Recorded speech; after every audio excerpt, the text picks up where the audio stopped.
Ghosts in the Storm by Adonato Leotelli. Author's tale of his encounter with the Falmer.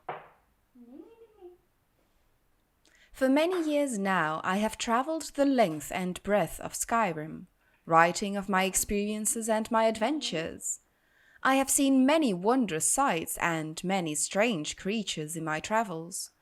But one encounter remains fixed in my memory, though I wish it were not.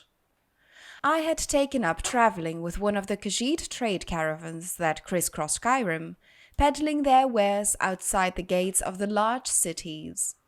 We were nearing Windhelm when the storm struck.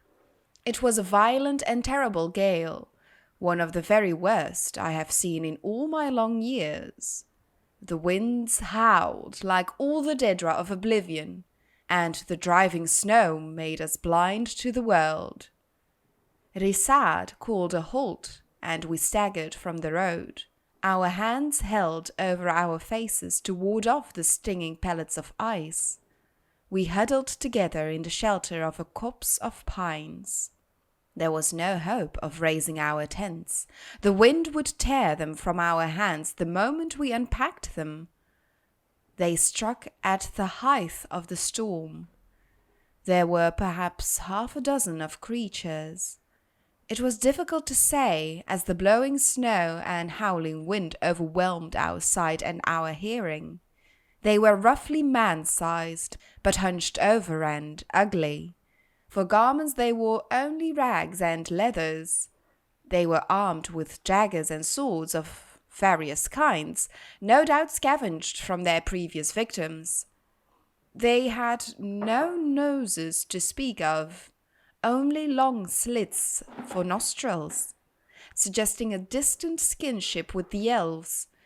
With their pallid skin and lifeless black eyes, they seemed like something out of a nightmare. Bishar saw them first, but too late to save herself. So loud was her death cry, we heard it over the roaring winds. That cry saved us all. Alerted to the presence of our foes, the Khajiit drew their blades and formed a circle, facing outward. The white fiends were too few to surround us completely, and the Khajiit fended off each attack. After 3 of the snow devils had fallen, the rest fell back and did not come at us again. The storm abated, and we arrived in Windhelm the next morning.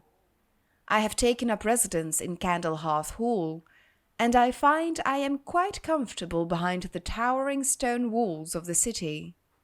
Comfortable, at least until I go to sleep, and visions of those awful creatures return to haunt my dreams.